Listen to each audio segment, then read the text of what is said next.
Sejam todos bem-vindos para esse culto que nós fazemos no meio de semana, culto em que louvamos ao Senhor, conversamos com Ele através das nossas orações, falando com Ele, mas também ouvindo aquilo que Ele quer nos dizer através da sua palavra. O Salmo 32, versículo 8, nos diz o seguinte, Salmo 32, 8. Eu o instruirei e o ensinarei no caminho que você deve seguir.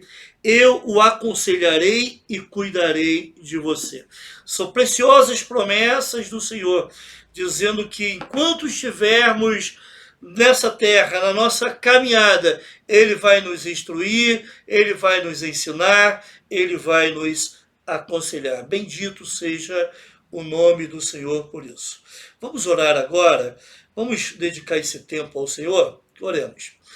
Muito obrigado, Deus, obrigado por essa certeza que temos, de que Tu estás nos acompanhando o tempo todo, nos ensinando, conduzindo, orientando, instruindo como devemos caminhar, nos aconselhando, para que nós não persistamos no caminho errado, ou então para que nós não nos desviemos do caminho. Senhor Jesus, venha receber esse culto que estamos oferecendo a Ti nessa noite, que o Teu coração, ó Deus, que o Teu coração, ó Cristo, se alegre com todas as manifestações aqui oferecidas a Ti. Em Teu próprio nome, ó Cristo, é que nós oramos. Amém. Muito bem, vamos cantar, irmãos. Vamos cantar o hino de louvor ao nosso Deus. O hino 135 do cantor cristão diz: louvamos a Deus pelo dom de Jesus. Dom é presente. Nós louvamos a Deus em primeiro lugar por Ele nos ter dado o seu Filho Jesus, que por nós pecadores foi morto na cruz. Vamos louvar ao Senhor com esse hino.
Agora nós teremos um tempo de intercessão e agradecimento.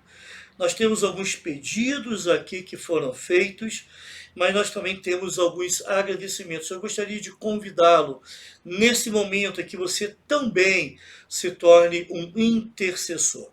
Vamos orar ao Pai por esses pedidos. Quem sabe você também tenha pedidos aí pessoais. Esse é o momento de, no seu coração, você falar com o Senhor. Ouça o que eu estou falando, mas na sua mente você também pode fazer os seus pedidos, mas ouça o que eu estou orando agora, para que ao final você diga de forma consciente o amém, ok? Então vamos orar nesse momento. Bendito Deus, obrigado, Deus, porque podemos, ó Deus, sempre orar a Ti, buscar a Tua presença, buscar o socorro do alto, clamar a Ti, elevar os nossos corações em orações até o Teu trono da graça, para que a Tua bênção, a Tua misericórdia, o Teu amor, a Tua graça sejam manifestadas em nossas vidas. Colocamos, ó Pai, algumas pessoas da nossa igreja que estão enfermas. A irmã Dora, que na semana que vem, aliás, essa semana, vai ao médico, ó Deus, que ela possa ter boas notícias, que o cuidado que ela está tendo, os tratamentos que ela está fazendo estejam surtindo efeito, ó Pai, que ela possa estar conosco num breve espaço de tempo lá na igreja, para que esteja cultuando juntamente com os irmãos em louvor a Ti. Abençoe, ó Deus, essa irmã, sua luta, as dificuldades, os desafios que também ela tem tido, ó Pai, pessoalmente, de falar de Cristo, de orar pelas pessoas, ó Deus.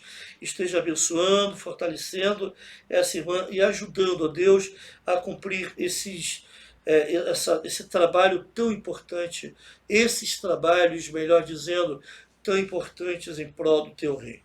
Eu coloco também a vida da irmã Janaína, Pai, suas lutas, dificuldades, o que ela tem vivido, tem passado, questões de saúde, trabalho. Ó Deus, venha abençoar, fortalecer, cuidar dessa irmã também. Obrigado pelas recuperações da irmã Lourdes, da irmã Marilda, mas por certo elas ainda precisam de alguns cuidados, principalmente a irmã Lourdes, que ainda sofre os efeitos da quimioterapia.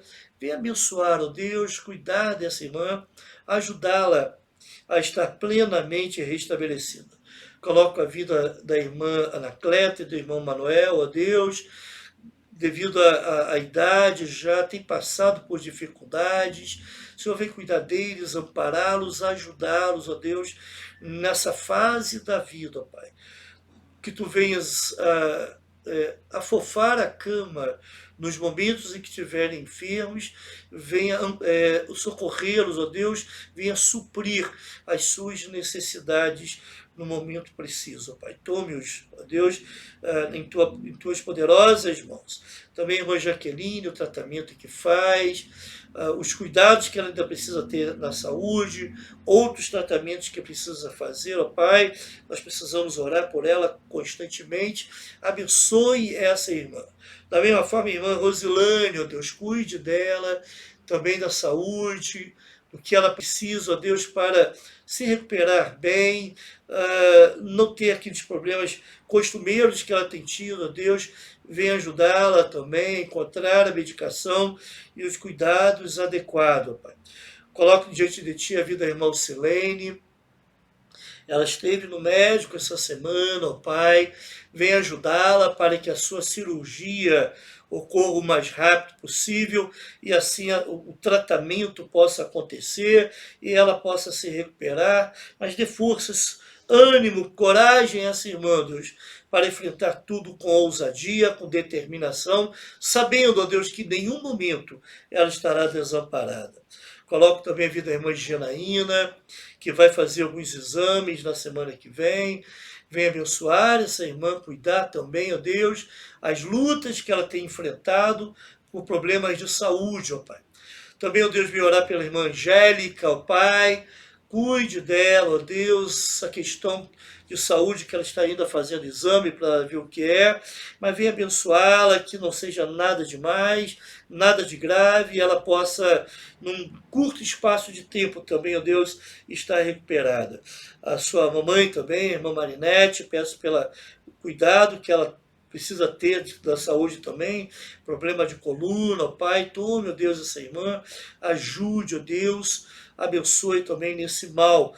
Da mesma forma, o irmão Antônio, ó Deus, os tratamentos que ele precisa fazer, os cuidados que ele tem, o seu trabalho, a sua perspectiva de aposentadoria. Ó Senhor, venha cuidar desse irmão também, ajudá-lo em todas essas circunstâncias, ó Pai. Nós temos também algumas situações de saúde, a irmã Alenice tem tido enxaquecas frequentes, ó Pai, ajude, ó Deus, a identificá-lo, o que está causando esse problema, ó Deus, venha ajudá-la a enfrentar isso, ó, e a melhorar, ó Deus, dessas circunstâncias tão desagradáveis, desse mal tão desagradável que tem debilitado tanto essa irmã. Também, ó Deus, eu coloco a vida do irmão João Batista, a sua saúde física, ó Pai. Ele está cometido também de um mal. Venha ajudá-lo, venha fazer com que ele se recupere em breve, ó Deus, para que ele retome as suas atividades normais e não venha sofrer nenhuma consequência, ó Pai. Também coloco a vida da irmã Vânia, Senhor, problemas de saúde que está tendo, está lutando também, Senhor, venha ajudá-la, ampará-la também nesse tempo, ajudá-la a encontrar os remédios, o tratamento adequado. Da mesma forma, a irmã Fabiana Pinho, ó Deus, tem pedido pela sua saúde. Senhor, abençoe, ó Deus, cuide dessa irmã, ajude-a também, ó Deus, nas lutas que ela passa nessa área. A irmã Genaína vem agradecer pelo cuidado que tu tens tido com ela e com a sua família. Obrigado, Deus, obrigado porque ela tem sentido cuidado, amparada, acolhida por ti, nada tem faltado. A irmã Rosa coloca a vida da nossa igreja em tuas mãos, a nossa igreja em tuas mãos, o que nós chamamos de família e bens. Ó Pai, cada membro, cada criança, ó Deus, cuide, por favor, ampare, ó Deus, debaixo da tua poderosa mão, ó Deus. Lembro-me agora da família da irmã Elisete e também da Elisete e Joneí, também do irmão Leandro, que estão acometidos com problemas de saúde. Vem ajudá-los, ó Deus, a se recuperarem bem, que nada de mal aconteça, nenhuma consequência mais grave venha acontecer. Ao mesmo tempo, ó Pai, lembro do Brasil, essa campanha de vacinação que está acontecendo juntamente com a irmã Rosa. Eu venho pedir a Deus para que essas vacinas cheguem, para que a população do nosso município, do estado, do Brasil e do mundo, ó Pai, sejam vacinados, ó Deus, e que esse mal, ó Pai, seja minimizado e que as pessoas voltem às suas atividades normais, as economias do país não sejam tão afetadas, a miséria não venha se alastrar por todo o canto, ó Pai. Lembro dos nossos governantes, as suas decisões, de temor a Ti, ó Pai, no coração desses governantes, nos corações, ó Pai, nesses corações, para que eles não tomem nenhuma decisão que venha de encontro à Tua vontade, ó Pai. Ajude o nosso Brasil a não sofrer mais nas mãos de corruptos, pessoas que só pensam no enriquecimento próprio e se dar bem e não pensam na necessidade do povo. Tome, ó Deus, o Brasil em Tuas mãos. Também, ó Deus, venho pedir pelos novos membros, novos convertidos, ó Deus, da família da irmã Eliene, irmã Elci, da família do José Carlos, irmã Ivanilda, Pai, Tiago, Viviane, irmã Marilda, ó Deus, venha cuidar dessas vidas, ó Deus, dê as convicções certas, fortaleça esses corações, não permita que o diabo, com as suas armadilhas, venham afastá-los do teu caminho, ó Deus.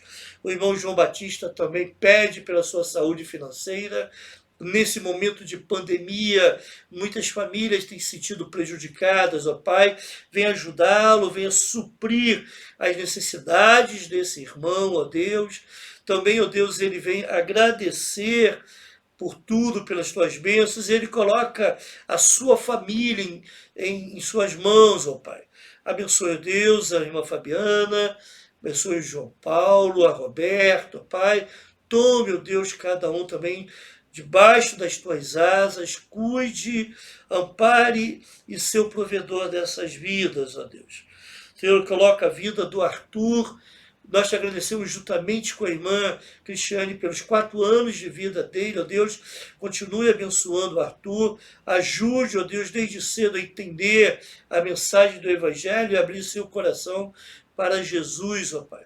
Mas venha conduzi-lo em toda a sua caminhada. Ampare, ó Deus, que tu sejas o Senhor da sua vida, ó Deus. A irmã Cristiane também agradece pelo sustento da sua família, ó Deus.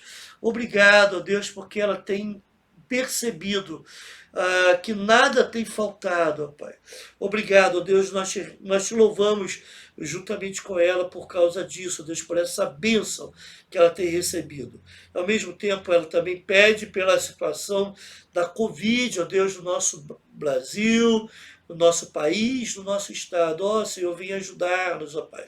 Nesse momento em que a Covid, mais uma vez, está se agravando, os casos de contaminação e de mortes estão aumentando drasticamente. Ó Senhor, venha parar esse mal. Só tu tens o poder de parar isso. Basta uma palavra tua, Deus, para que esse problema, esse mal mundial seja por fim exterminado. A irmã Tiene veio pedir pela sua família e pelos familiares. Coloca, ó Deus, o Joeberson, o Noah, debaixo da tua graça, ó Deus, debaixo da tua presença, para que eles sejam cuidados por ti.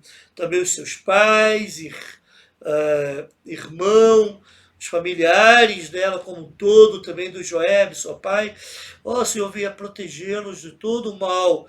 Venha, ó Deus, estar com cada um, ó Deus. Visite cada um com a tua misericórdia, com o teu amor cuidadoso, ó Pai. Venha ampará-los nesse tempo, ó Pai. A irmã Marinete também pede pela sua família, pelo Mike, sua esposa, pela Marcele, ó Deus, pela Angélica, pelo Robson, pelo Arthur, Ana Clara, pelo irmão Antônio. Ó Deus, venha também ser o cuidador dessa família, o Deus dessa família.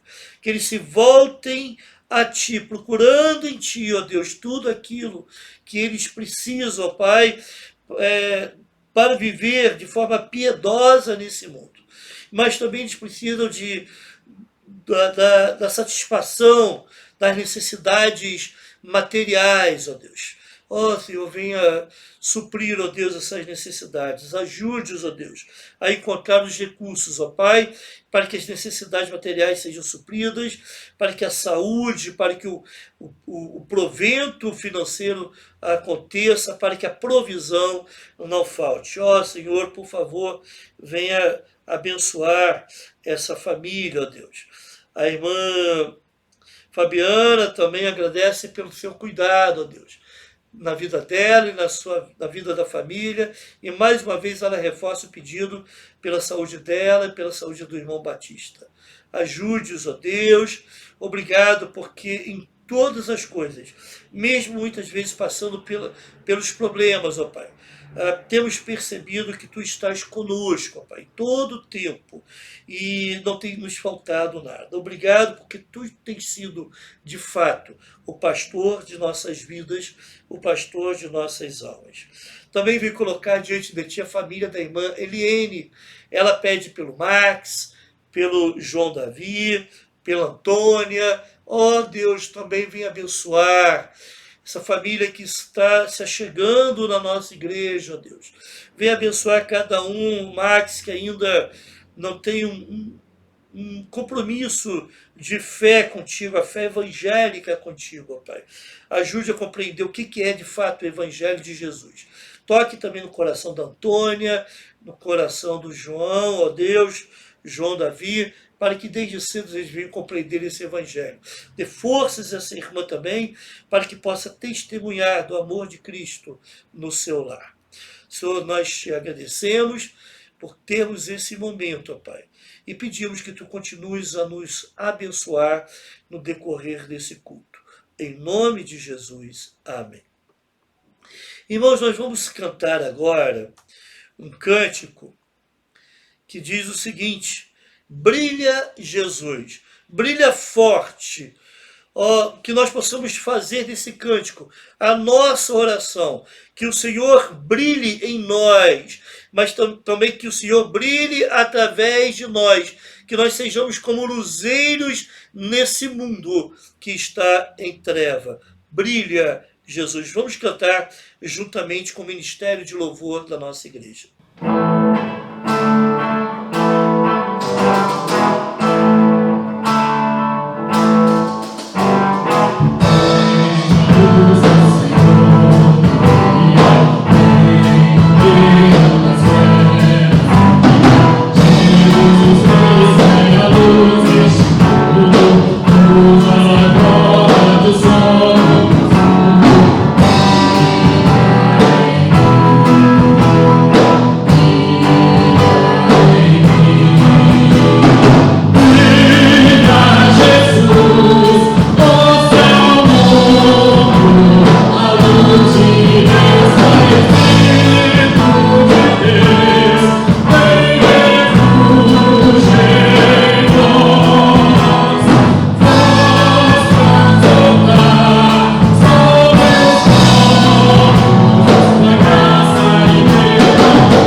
Pela graça de Deus, o Senhor tem nos dado a oportunidade de refletir de forma mais profunda sobre o que é uma igreja saudável. Hoje, o nosso irmão Gabriel, agora não mais seminarista, mas formado no curso de teologia, ele vai continuar esse estudo tão importante para que nós possamos entender a vontade de Deus para a vida da igreja, mas que também Deus nos abençoe para que sejamos obedientes a Ele. Ao entendermos a sua vontade, para que nós coloquemos a sua vontade em prática. Que Deus te abençoe, irmão Gabriel, e que o Espírito Santo esteja falando através do irmão aos nossos corações. Boa noite, meus amados irmãos, como que vocês estão? Muito bom podermos estar juntos mais uma quarta-feira, cultuando o Senhor, podendo orar, engrandecer o seu santo nome e assim também compartilharmos algumas coisas que vêm afligir do nosso coração, algumas coisas que vêm nos alegrado. Isso é muito bom, isso faz parte do propósito de Deus para a sua igreja e louvado seja Deus porque nós temos o privilégio de podermos a desfrutar dessa graça, porque de fato sermos irmãos, parte de um corpo em Cristo, isso é graça, meus irmãos, e esse relacionamento é muito bom, mesmo que muitas vezes cada um em nossas casas, mas podemos juntos assim mesmo nos sentirmos unidos em Cristo, é algo incrível. Por isso, nós retornaremos aos estudos do que é uma igreja saudável. Estamos aí mais uma quarta-feira. Agora falta menos um capítulo para podermos assim, então, encerrar o livro O que é uma igreja saudável. Falta apenas 4 capítulos e estamos caminhando bem, por mais que fiquemos um pouco de tempo sem estudarmos um pouco sobre isso. Temos falado isso continuamente na igreja, nos domingos pela manhã, a respeito do livro A Treliça e a Videira. Então não é um assunto desassociado, mas pelo contrário, vemos que eles se completam, eles se unem, completam uma ideia para que nós possamos desenvolver um pouquinho mais esse papel de uma igreja, uma verdadeira igreja do Senhor. Porque muitas aí estão somente rotuladas como igreja, mas não apresentam de fato o propósito que Cristo, que Deus nos dá, nos fornece, nos requer, né? Então vamos agradecer a Deus por mais esse encontro. Pai, obrigado, Senhor, por essa quarta-feira. Obrigado, Senhor, pelo seu cuidado para conosco. Obrigado, Senhor, por podermos estar aqui juntos nesse momento, ouvindo a Tua Palavra e assim trabalharmos um pouco mais uma ideia, Senhor, a respeito de um propósito seu, Senhor. E nos ajude, Senhor, nos auxilie a sermos melhores, cristãos melhores, e uma igreja saudável, uma igreja que glorifique teu santo nome, Senhor. É isso que te pedimos e agradecemos em nome de Cristo Jesus, nosso Senhor e Salvador. Amém. Meus irmãos, estamos um bom tempo sem estudarmos esse assunto e por isso requer de nós um pouquinho mais de uma recapitulação, uma pequena recapitulação. Nós já vimos o que é uma igreja, o que uma igreja deve ser, o que é um cristão. Nós vimos o que uma igreja almeja ser, deve almejar ser, que é saudável. Alguns pontos essenciais, umas marcas essenciais na igreja, a pregação expositiva, o aconselhamento bíblico, uma conversão genuína pelo Evangelho, a pregação do Evangelho. E agora nós já estamos vendo marcas importantes. Antes eram marcas essenciais, agora são marcas importantes pelo fato que esse assunto, a igreja, ela requer que ela decida pontos talvez que sejam mais essenciais a serem trabalhados. Então são marcas importantes que devem ser faladas, mas talvez uma igreja entenda que nesse momento deve-se trabalhar mais o perdão, deve-se trabalhar mais o aconselhamento bíblico. E aí, naquele momento específico, para a igreja se torna essencial, não deixando as outras, não fazendo com que as outras deixem de ser importantes também. Mas naquele momento específico, a igreja está tratando um problema ou algo que ela entende ser crucial. Por isso nós estamos vendo alguns assuntos. Estamos aí, capítulo 10, o entendimento bíblico da membresia. Você sabe que você é membro da igreja a partir de você se batizar. E aí, como que funciona esse entendimento a respeito disso? E o que a Bíblia nos orienta a isso? E aí, ela se torna importante por isso. Porque ela é um assunto bíblico. O que a Bíblia nos apresenta sobre isso? Mas ela não se torna, talvez, nesse momento mais importante do que você entender que a salvação é por meio de Cristo Jesus. Ou talvez que você deva aprender a perdoar o seu irmão. Então, por isso que são marcas importantes e em determinado momento elas se tornam essenciais. diferente dos outros, que nós devemos ter em nossas igrejas pregações positivas. Nós devemos ter aconselhamentos bíblicos, devemos ter uma visão, uma teologia bíblica como um todo apontada para Cristo, na redenção e o propósito de Deus em redimir o homem. Isso não pode desassociar da nossa mente. Estamos aqui com a ideia de recapitular um pouquinho. Estamos aqui marcas importantes de uma igreja saudável e nós vimos o entendimento bíblico da conversão. O que a Bíblia nos apresenta um pouquinho a respeito da conversão. Eu peguei alguns pontos que nós falamos aqui, que eu entendi ser de suma importância, somente para recapitular. E temos aqui, antes a conversão é tornar-nos com toda a nossa vida de autojustificação para a justificação de Cristo, domínio do ego para o governo de Deus, da adoração aos ídolos para a adoração a Deus.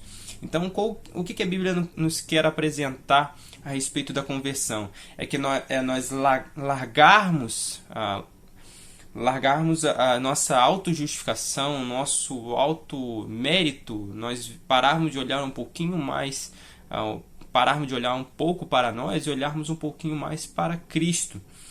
Pois Ele é o que nos justifica. É pararmos de trabalhar o nosso ego para nos transportarmos para a sua maravilhosa graça, para o seu governo celestial. Então esse é o propósito da Bíblia nos apresentar, isso que a Bíblia quer nos apresentar como uma verdadeira conversão. É largarmos um pouquinho de nós e nos voltarmos para Deus. E temos aqui também um segundo ponto, que o entendimento correto da conversão se evidenciará na disposição da igreja para ver o pecado com seriedade. Responsabilidade, encorajamento e repreensão ocasional serão comuns e não extraordinários. Quando nós entendemos a correção de fato como algo de Deus para nós e não ficamos aqui achando que tudo é muito maravilhoso, está na igreja, que não tem propósito nenhum,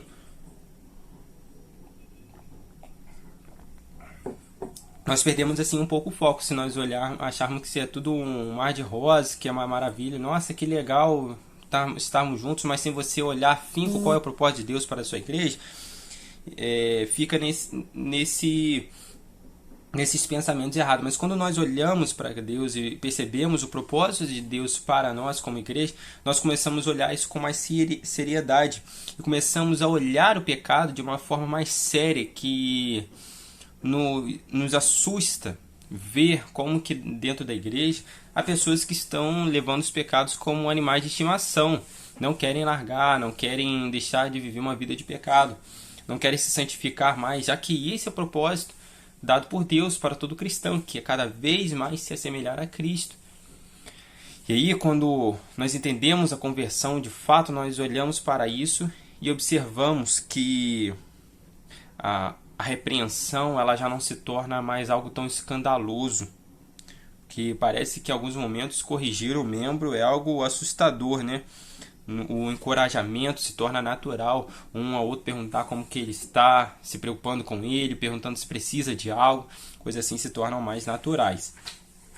E aí temos o outro ponto também apresentado ali, que um entendimento bíblico da conversão, entendimento bíblico da conversão, entendimento bíblico da evangelização. Da mesma forma que nós devemos entender o que a Bíblia está falando a respeito da conversão, nós também devemos entender o que a Bíblia está falando a respeito da evangelização. Ela é importante, a igreja está trabalhando isso hoje e vendo que na verdade é até essencial a falar desse assunto. Está vendo como sendo essencial nesse momento trabalhar esse assunto. A igreja foi trabalhada no âmbito de reestruturação, de uma membresia voltando a frequentar, daqueles que não estavam se sentindo parte do corpo, ou se afastaram ou retornaram, ou aqueles que realmente não são cristãos de fato se afastaram. Então, depois de trabalhar isso, nós vemos que agora nós devemos dar um passo a mais, que é o que o pastor está trabalhando com a igreja, que é a ideia de evangelizar. Por isso, em outras palavras, evangelização não é fazer tudo o que pudermos para que uma pessoa tome uma decisão a favor de Cristo. Também não é impor aos outros as nossas opiniões. Tentar forçar o nascimento espiritual será tão ineficaz como se Ezequiel houvesse tentado juntar os ossos de cadáveres para fazer a pessoa, ou como se Nicodemos tentasse dar a si mesmo um novo nascimento no Espírito. Além disso, a evangelização não é o mesmo que dar o testemunho pessoal de fé ou apresentar uma defesa racional da fé. Tampouco é realizar obras de caridade, embora esses três assuntos possam acompanhar a evangelização. Também não deve ser confundido com os seus resultados, como se disséssemos que só evangelizamos com eficácia quando há conversões. Não, a evangelização é proferir palavras, é compartilhar boas novas, é sermos fiéis a Deus ao apresentarmos as boas novas que discutimos no capítulo 8 já há bastante tempo. As boas novas de Cristo, por meio de sua morte e ressurreição, estabeleceu no meio pelo qual um Deus santo e um povo pecador podem ser reconciliados. Deus produz verdadeiras conversões quando apresentamos essas boas novas. Em resumo, a evangelização é apresentar espontaneamente as boas novas e confiar que Deus converterá as pessoas. Ao Senhor pertence a salvação. O que está sendo falado aqui? Que a conversão ela não é a realização de boas obras, não é a realização de serviços de caridade. Por mais que essas coisas sejam importantes e podem ser utilizadas até como métodos, mas elas não são em suma crucial. O clímax para uma conversão de uma pessoa, e muito menos uma numeração de que nós temos evangelizado e 500 pessoas se converteram. Não é isso, evangelização não é isso. Mas evangelização é apresentar as boas novas. É apresentar as boas novas, apresentar o verdadeiro evangelho, Jesus Cristo, Senhor, de como que um Deus santo consegue agora e pode se reconciliar com o povo tão pecador como nós, mas tudo por meio de Cristo, por meio do propósito de Deus em salvar o homem que se arrepende de seus pecados. Isso é evangelizar. A função de converter não é nossa, é do Espírito Santo. E aí por isso que nós continuaremos com os assuntos que temos tratado, e agora o entendimento bíblico da conversão. Da membresia, perdão, da conversão não, que eu olhei ali, da membresia. O que a Bíblia nos fala a respeito da membresia? E aí, é uma boa pergunta que nós iniciamos aí. Ser membro de uma igreja é uma ideia...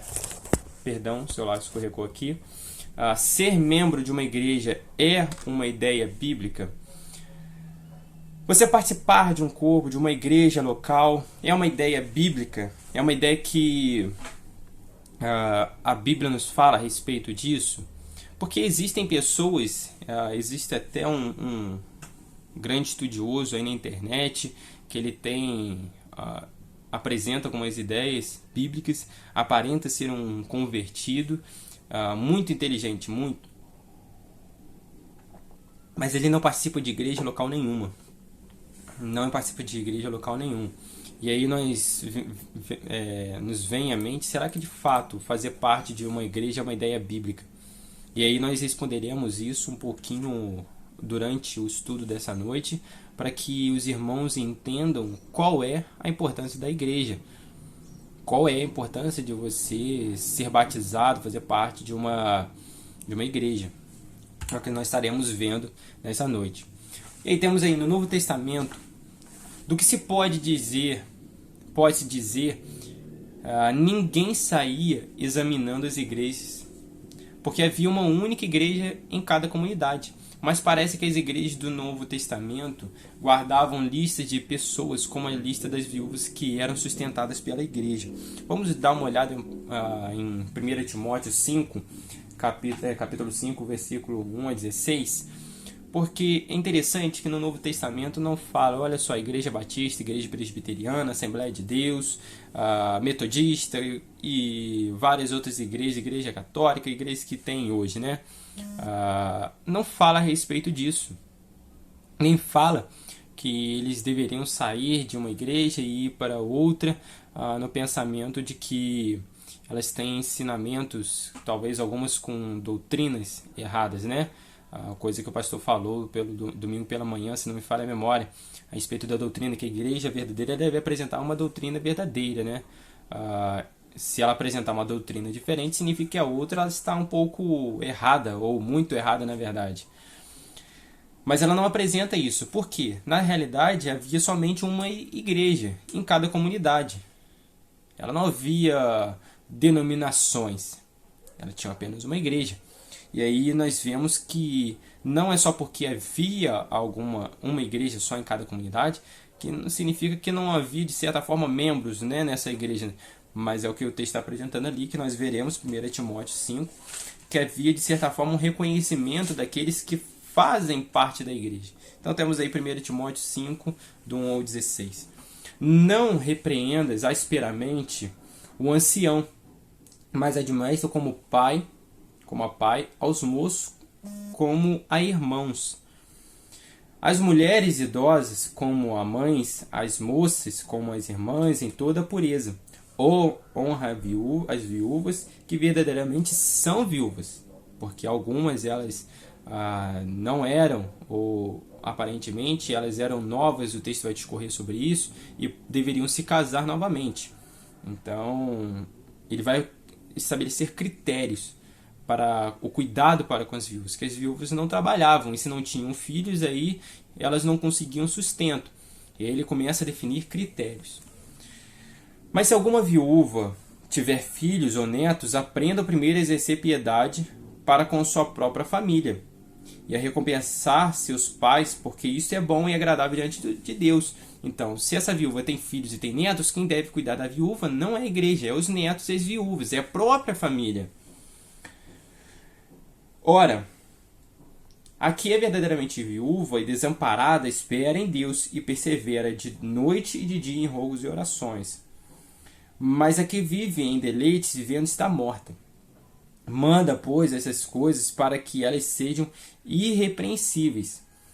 Mas se alguém não tem cuidado dos seus, e principalmente dos da sua família, negou a fé e é pior do que infiel. Então está falando a respeito das viúvas, está tratando as viúvas. E dizendo, se ela tem família, quem cuida é a família. E se a família está negando ela, significa que essas pessoas são piores do que os infiéis. Eles não são crentes, porque estão largando a família dela. Estão largando ela de qualquer jeito. E a família deve cuidar. Nunca seja inscrita viúva com menos de 60 anos. E só que tem sido mulher de um só marido. Tendo testemunho de boas obras. Se criou os filhos e exercitou hospitalidade, se lavou os pés aos santos, se socorreu os aflitos, se praticou toda boa obra. Ou seja, se é uma convertida de verdade e se foi só de um marido, esposa de um só marido, ou seja, que não traiu, que não deu um mau testemunho da sua vida, para que a igreja acolha de fato aquelas que apresentam a conversão de fato.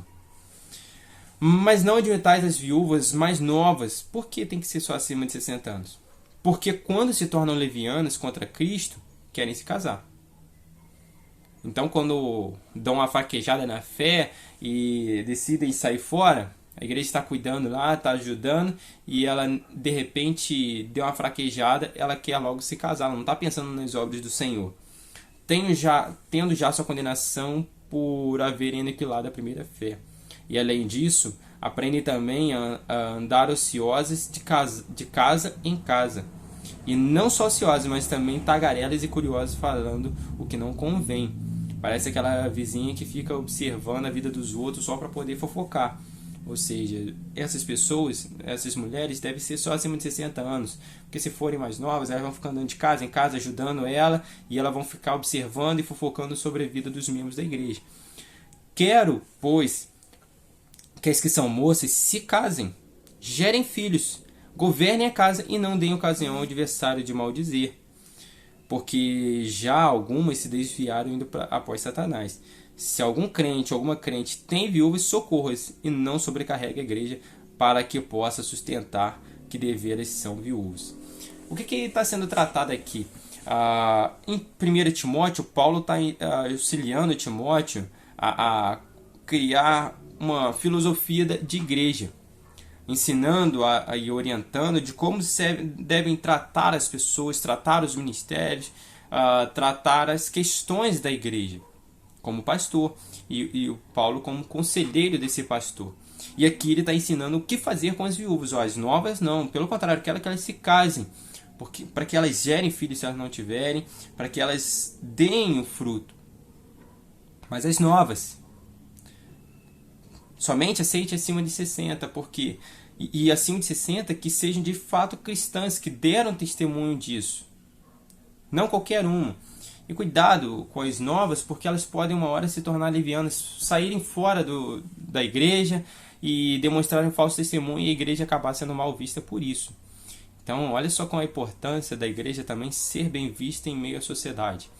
Ela glorifica a Deus, nós vimos isso, que é uma igreja, ela glorifica a Deus através das suas ações, das suas escolhas, através dos seus membros. E por isso a igreja deve apresentar uma conduta o máximo possível correta, de forma irrepreensível, para que a sociedade não fale mal daquela igreja.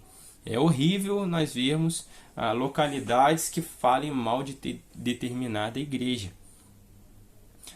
Já ouvi algumas experiências, algumas igrejas da nossa cidade, no qual o primeiro comentário é: tem uma igreja ali, mas ela não faz nada por ninguém. Eles abrem a porta, todo mundo entra, cultuam e parece que fecha a porta para a localidade e não pensam em nenhum trabalho, não evangelizam. E eu moro do lado da igreja, nunca fizeram nada aqui, nunca nem conversaram com nenhum de nós. Então é triste nós vermos igrejas que estão tomando tais caminhos. Continuando, por exemplo, em uma ocasião, um homem da igreja de Corinto estava vivendo em imoralidade que não acontecia nem entre os gentios. 1 Coríntios 5, versículo 1 fala sobre isso. Atualmente vamos ver lá rapidamente. 1 Coríntios 5, 1.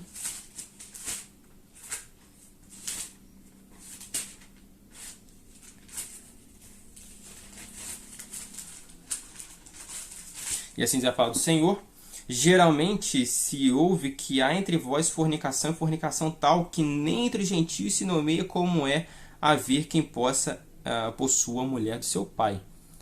Ou seja, é tão cruel e tão escandaloso esse pecado que nem entre os gentios, nem entre os pecadores tais, eles cometiam ação parecida.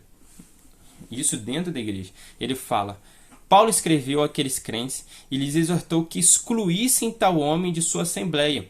Ora, pare e pense sobre isso. Não se pode excluir formalmente alguém se antes ele não estiver formalmente incluído. Ou seja, como que ele seria excluído da igreja, como Paulo orienta a igreja a fazer, se ele não fosse formalmente reconhecido naquela igreja como um participante daquela igreja? Se ele fosse só de fazer uma exclusão formal, simplesmente falaria: ó, ele não faz parte, então já falem para ele não voltar mais. Mas não é isso.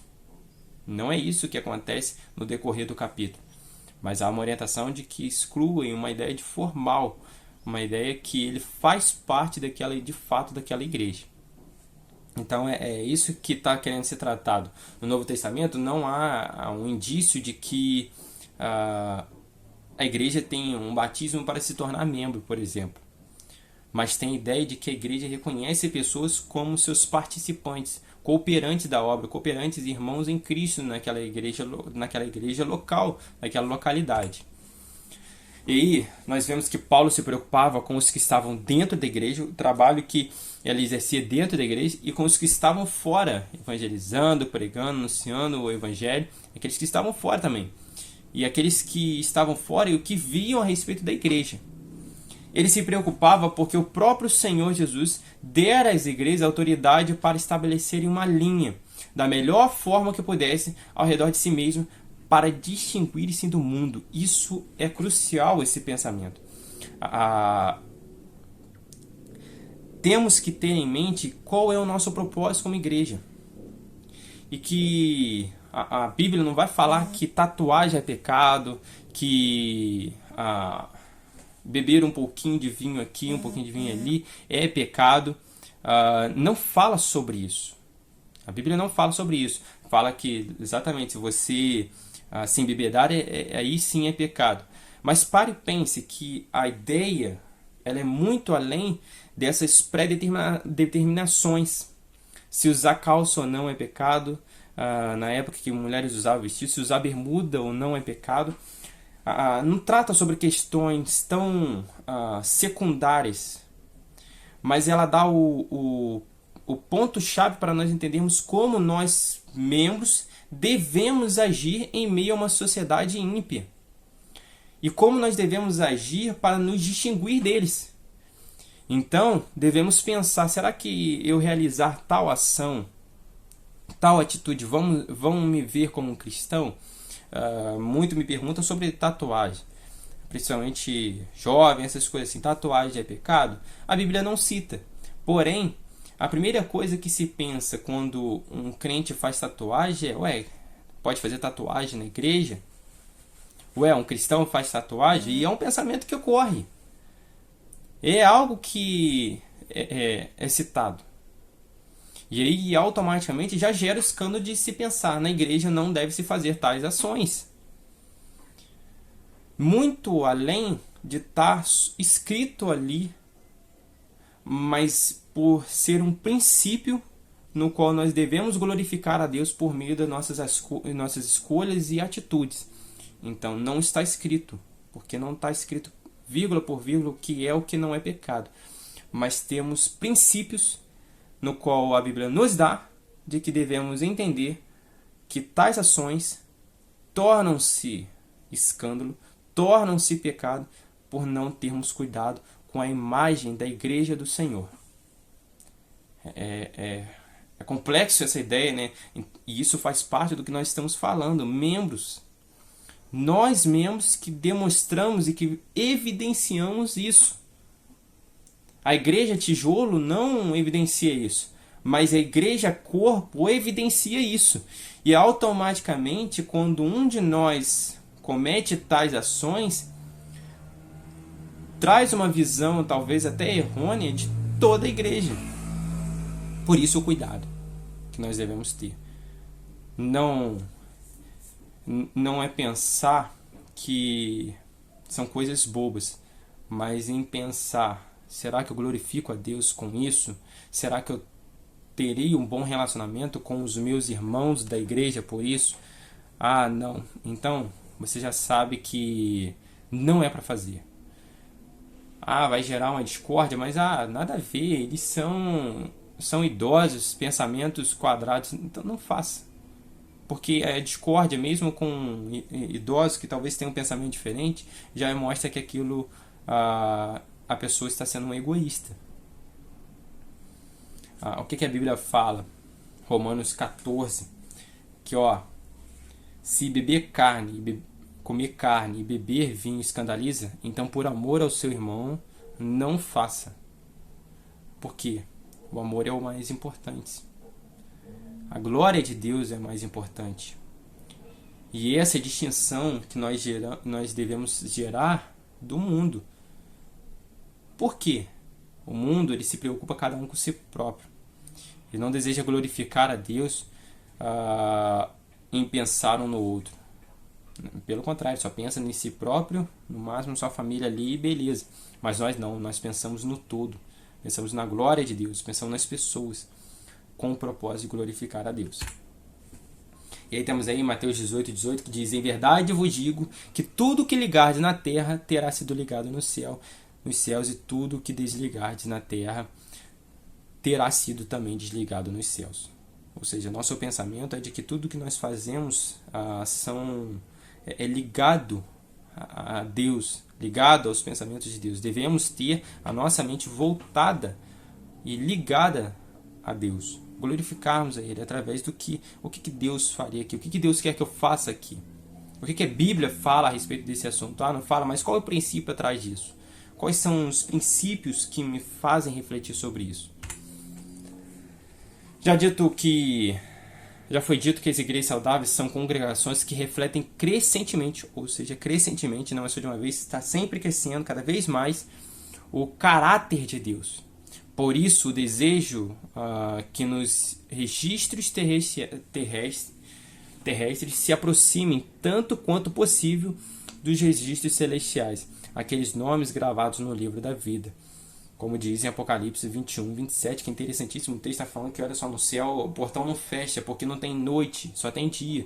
Mas esse dia não é o sol, é a glória de Deus que preenche toda a terra, todo o céu onde nós estamos. E ali só há luz, só há glória. E por isso que é sempre dia, porque a glória de Deus ilumina tudo. E aí lá não entra pecado, lá não entra mentira. Por quê? Porque só entra os verdadeiros convertidos, aqueles que têm um nome no livro da vida. É o que o texto de Apocalipse 21, 27 trata. E a igreja ela deve pensar que ela deve refletir crescentemente o caráter de Deus. Não é algo estagnado, mas deve crescer cada vez mais esse pensamento de refletir a imagem de Deus. Mas e aí? O que deve ser um membro? É uma boa pergunta. O que deve ser de fato um membro? O livro nos dá um pensamento bem interessante a respeito disso, que eu gostaria de compartilhar com os irmãos. Um templo possui tijolos, um rebanho, ovelhas, uma vinha, ramos, e um corpo, membros.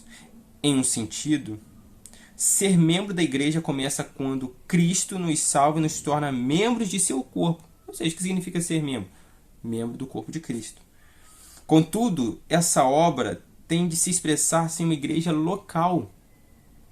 Nesse sentido, a membresia de igreja começa quando nos comprometemos com um corpo específico. Ser um cristão significa estar unido à igreja. Você se torna membro do corpo de Cristo por causa do sacrifício de Cristo. Eu me torno membro do corpo de Cristo pelo sacrifício de Cristo. Porém, essa obra inicia a sua demonstração a partir de você fazer parte de uma igreja local. Porque aí é o que nós vamos ver um pouquinho mais adiante, a importância de você fazer parte de uma igreja local.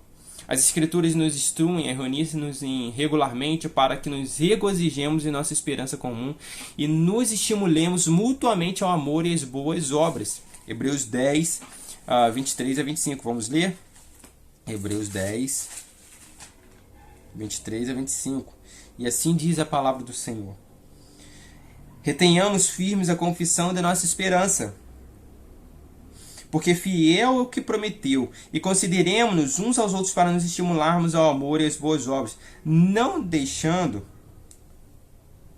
nossa mútua congregação, como costume de alguns, antes admoestando-nos uns aos outros, tanto mais quanto vedes que se vai se aproximando daquele dia. Ou seja, o propósito da igreja é estimular a fé, estimular o cuidado, estimular as boas obras, estimular para que um cuide do outro e faça pensar, olha só, o céu está se aproximando, Jesus Cristo está se aproximando, está voltando e vai salvar o seu povo. Continue firme na sua obra, continue firme no seu pensamento, continue firme na salvação que há em Cristo. Não perca a esperança. Essa é a ideia da igreja. E assim nos alegremos mutuamente. Não percamos a esperança. Não venhamos a perder a esperança em Cristo. E aí você sozinho, a tendência é você desanimar. Mas quando você tem um corpo, várias pessoas com o mesmo propósito, um está desanimando, o que vem o pensamento? Vamos ajudar esse irmão a não perder a esperança, a não perder o foco da salvação. Mas há pessoas que decidem se afastar. E aí nós vamos falar um pouquinho também sobre isso um pouco mais adiante. O que é o que não deve ser uma igreja? O autor também dá um pensamento que eu gostaria de ler para os irmãos. A membresia de igreja não é apenas um formulário que preenchemos, não é um sentimento, não é uma demonstração de afeição por uma família, por um lugar familiar, não é uma expressão de lealdade ou deslealdade para com seus pais, mas deve ser o reflexo de um compromisso vivo. Se não é isso, a membresia eclesiástica é indigna. De fato, é pior do que indigna, é perigosa, conforme veremos em seguida. Ser uma igreja, ela deve ser muito mais do que um lugar gostoso, familiar, legal, um lugar que tem muitos sentimentos, muitos amigos, mas deve ser um lugar que reflete um compromisso vivo, porque se ela não for isso, ela está tendendo a ser perigosa. Se é uma igreja que procura muitos bens financeiros, ela tende a ser perigosa. Na verdade, ela é perigosa, porque ela está focando nas coisas erradas. A prática da membresia eclesiástica entre os cristãos ocorre quando eles se ligam uns aos outros em responsabilidade e amor. Por identificarmos como uma igreja local específica, estamos dizendo aos pastores da igreja e aos demais membros não somente que nos comprometemos com eles, mas também nos comprometemos com eles para reunir-nos, orar, contribuir e servir. Ou seja, quando você decide fazer parte de uma igreja, você deve pensar que é muito mais do que você simplesmente, beleza, agora sou membro da Igreja Batista em Nova Suíça. E acabou, como alguns fazem. Vão uma vez ou outra lá. É muito mais do que isso. Mas é um compromisso de você saber que você vai estar continuamente na igreja para orar, para contribuir para a igreja, para servir, para auxiliar, para demonstrar amor e cuidado para com os irmãos. E como podemos fazer isso se não estivermos juntos? Não tem como. Não tem como. Então, se o pastor, tenho certeza, pelo que eu conheço dele, já vi ele fazendo isso, se o pastor se preocupa contigo a ponto de ligar, de orar por você, de falar, olha só, não desista, te manda mensagem. Esses dias eu fiz isso com uma pessoa, também mandei mensagem, me preocupei, mas não fui respondido. E eu vejo que o pastor também faz isso continuamente. Se o pastor está se preocupando com isso, está orando, está ligando para você, está mandando mensagem falando, olha só, retorne ao caminho do Senhor, retorne à igreja, tenha certeza que ele está fazendo isso para o seu bem. Porque esse é o propósito de Deus para a sua igreja. Porque você não faz parte de um compromisso somente, beleza, sou membro da Igreja Batista, mas sim um compromisso vivo, onde você deve se preocupar com o seu irmão, cuidar deles, deixar ser cuidado, estimular o seu irmão à fé, deixar ser estimulado para a fé também, pela esperança, e não deixar de orar, de contribuir e servir a igreja. É importante. E aí temos a unir-se a uma igreja, é um ato em que dizemos, agora vocês são responsáveis por mim e eu sou responsável por vocês. A membresia bíblica implica assumir responsabilidade. Ser cristão deve se entender que é feito de responsabilidade.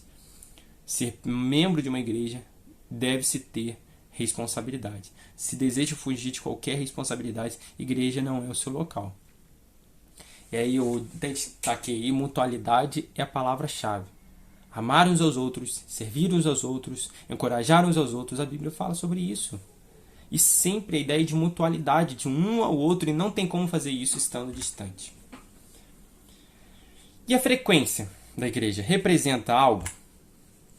E o autor diz, penso que muitos pastores em nossos dias se orgulham da suposta quantidade de membros que vêm aos cultos de acordo com os... Ponto. De acordo com um estudo recente, uma igreja batista típica da Convenção Batista do Sul dos Estados Unidos possui 233 membros e somente 70 desses frequentam o culto pela manhã. Preocupantíssimo. Como que uma igreja de 233 membros, somente 70 participam do culto pela manhã? E aí, nós vemos, podemos de algum modo observar aonde está o coração desses outros quase 200 membros, 150 membros da igreja. Com certeza não é no serviço do Senhor. Cuidado, eu botei até a brincadeira aí, não ultrapasse, mas na ideia de não ultrapasse esse pensamento. Permaneça-se nesse pensamento. Os resultados numéricos podem ser idolatrados de um modo semelhante a figuras esculpidas. Talvez mais facilmente.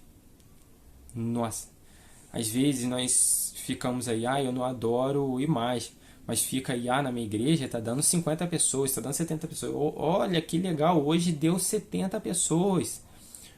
E a igreja está enchendo, agora já está com 100 pessoas, como se isso fosse o mais importante. E aí, cuidado, não deixe que esse pensamento entre na sua mente, porque muitas vezes pode-se idolatrar mais os números, pode-se idolatrar números, e achando que não sou um idólatra, mas parou de idolatrar imagens, ou não idolatra imagens para idolatrar números. Creio, porém, que Deus avaliará nossa vida e julgará nossa obra não levando em conta os números. Não se preocupe se nossa vida você pregou o evangelho para 500, 600, 700, mas se preocupe em pregar o evangelho, mesmo que seja para 1, para 100, para 1000, para 10.000, para 1 milhão, mas pregue o evangelho. Por que é tão perigosa a atitude de não frequentar reuniões da igreja e esquivar-se da responsabilidade de membresia? Por que isso é tão perigoso? Tem alguma implicação sobre isso? E aí está aí, membros que não se envolvem confundem tanto os verdadeiros membros como os não cristãos quanto ao que significa ser um cristão.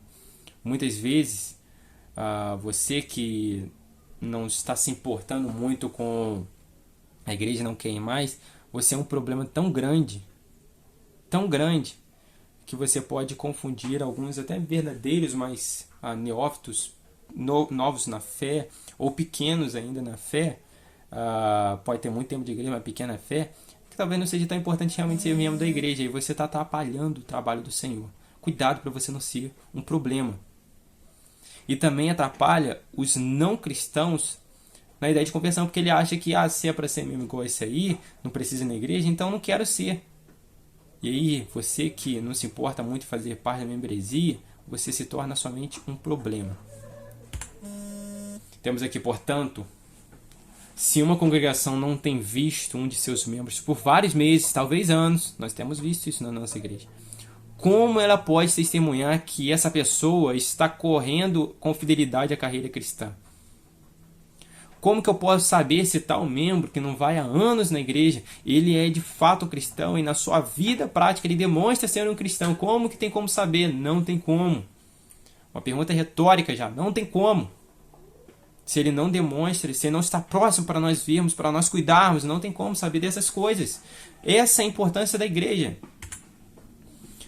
E aí, o que uma igreja que pratica a disciplina bíblica exige e o que ela não exige do membro?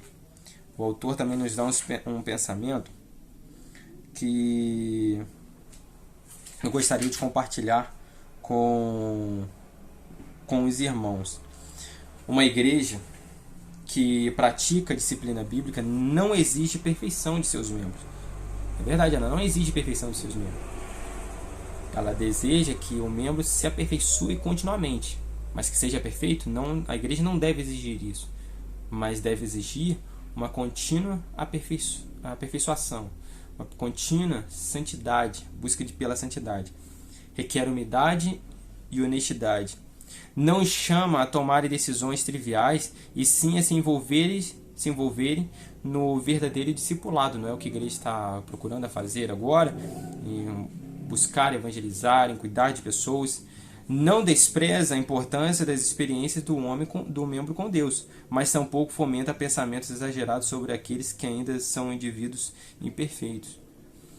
Essa é a razão porque o Novo Testamento apresenta um papel de afirmação corporativa para aqueles que fazem parte da aliança com Deus e uns para com os outros. Ela exige algumas coisas do membro, como humildade, honestidade, aperfeiçoamento de vida cristã, mas ela não exige perfeição. Ela não exige que você fique pensando coisas muito eloquentes, muito difíceis, mas que você cuide de vidas. Porque isso são propósitos dados por Deus e está escrito na Bíblia. Ela não fica exigindo, não deve exigir que você tenha experiências exageradas, mirabolantes, como nós vemos em muitas igrejas, que parece que quanto mais bandido o cara foi, agora mais autoridade ele tem na palavra. Mas pelo contrário, ela exige que você tenha uma verdadeira conversão. sabendo que antes você era uma pessoa, digamos, imperfeita e hoje ainda continua sendo, mas encaminhada à santidade.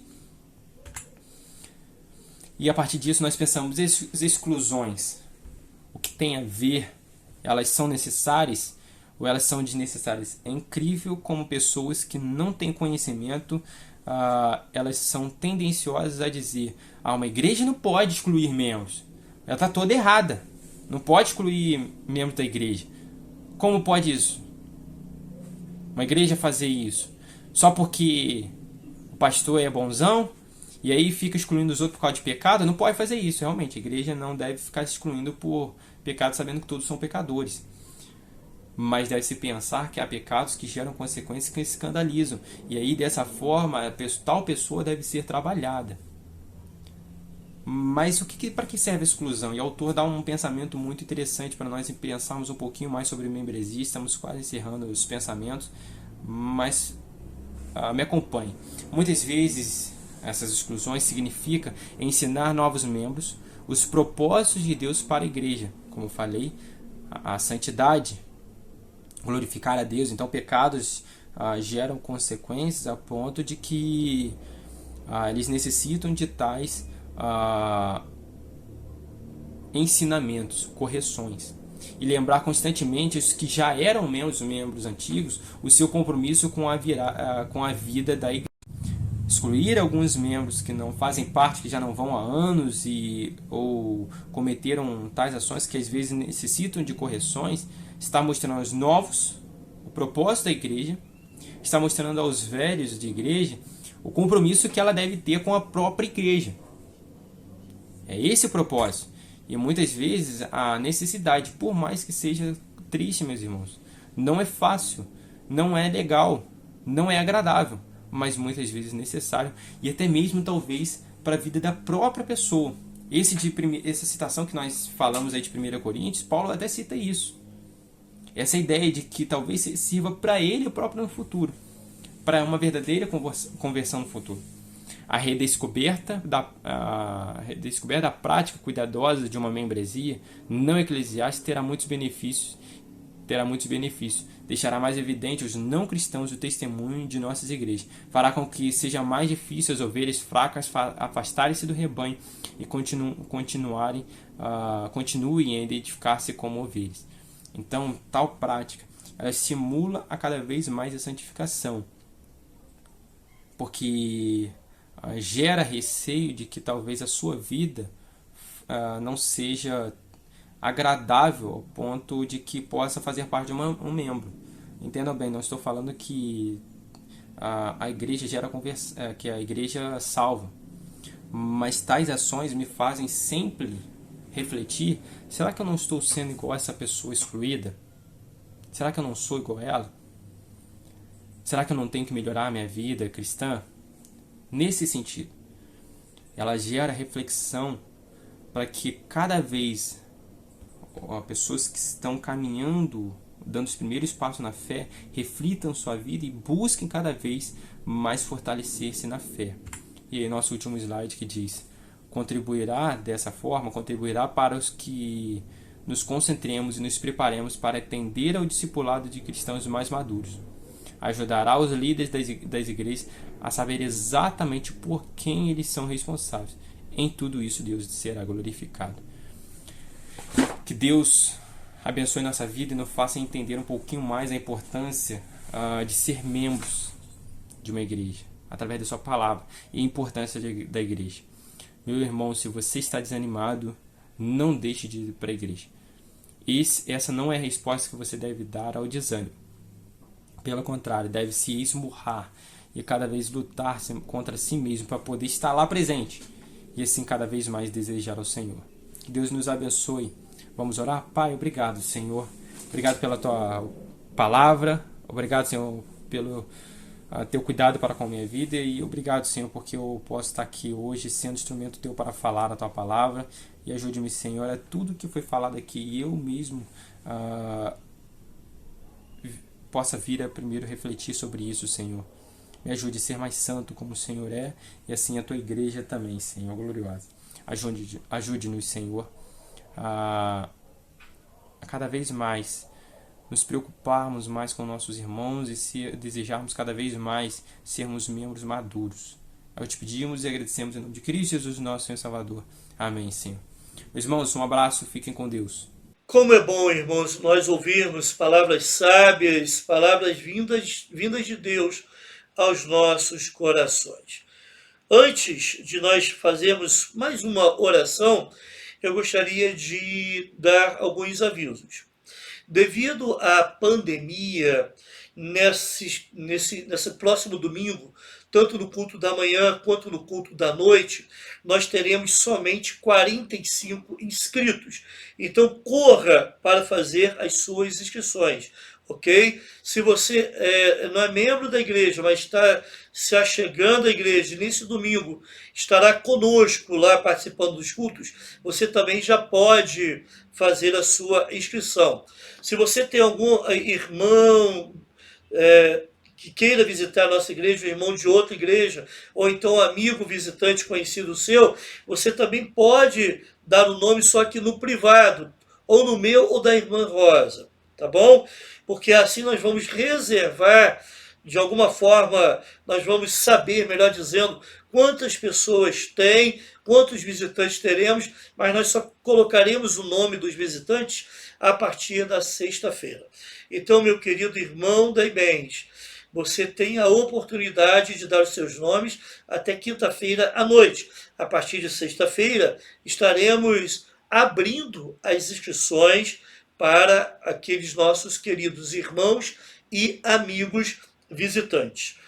Uma outra informação também importante, aliás, eu quero reforçar uma convocação. Nesse domingo, após a IBD, nós teremos a nossa Assembleia Regular. Todo mês a Igreja Batista em Nova Suíça tem a sua Assembleia Regular. Então, nós teremos as nossas transmissões da EBD até as 10, 10h15, no máximo. Logo após, estaremos, então, encerrando as transmissões online, abrindo uma nova transmissão privada para os membros da igreja participarem da nossa Assembleia. Aqueles que não são membros não poderão participar, porque se trata de questões administrativas, na qual somente os membros podem votar, propor, ok? E participar de forma efetiva. Então, nesse domingo, teremos transmissão online para todos, somente da EBD. No culto da noite, se Deus quiser, estaremos com a transmissão normal às 18 horas. Tá bom, meu querido irmão, meu querido amigo? E mais um lembrete para você que gosta de entregar as suas ofertas pelo banco, através de depósito ou transferência bancária. Nós estamos encerrando a conta no Banco Bradesco e abrindo a conta do Banco do Brasil. Então, esse mês estaremos encerrando a conta lá no Bradesco. Então, esteja atento a essa mudança, tá bom? Então, se Deus quiser, no mês que vem nós estaremos somente com a conta do Banco do Brasil. As informações estão sendo postadas aí durante essas informações gerais que eu estou dando, tá? Então ali você vai ter o número da conta, agência e outras informações que se fazem necessárias, tá bom? Então, por favor, estejam atentos a isso que eu estou falando nesse momento, ok? Vamos orar mais uma vez? Obrigado, Deus, pelo culto que tivemos. Obrigado porque a tua graça esteve conosco o tempo todo nos ensinando. Que a tua proteção, o teu cuidado esteja sobre a vida de cada um no decorrer do restante dessa semana. E no domingo, quando nós nos reencontrarmos, que todos estejamos bem. Isso nós oramos em nome do seu próprio Filho, Jesus Cristo. Amém. Que Deus te abençoe e que Deus te dê um restante de semana feliz, sempre debaixo da sua presença.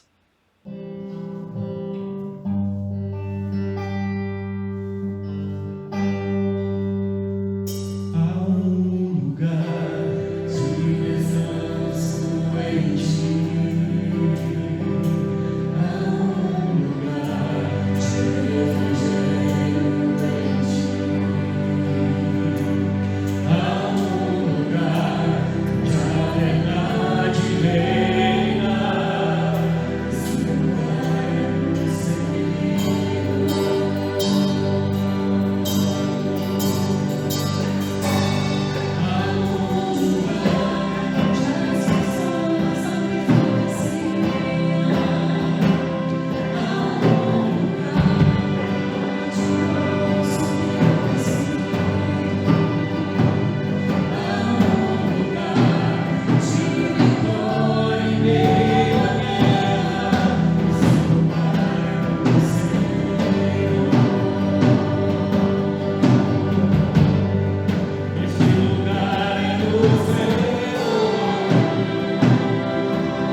Jesus.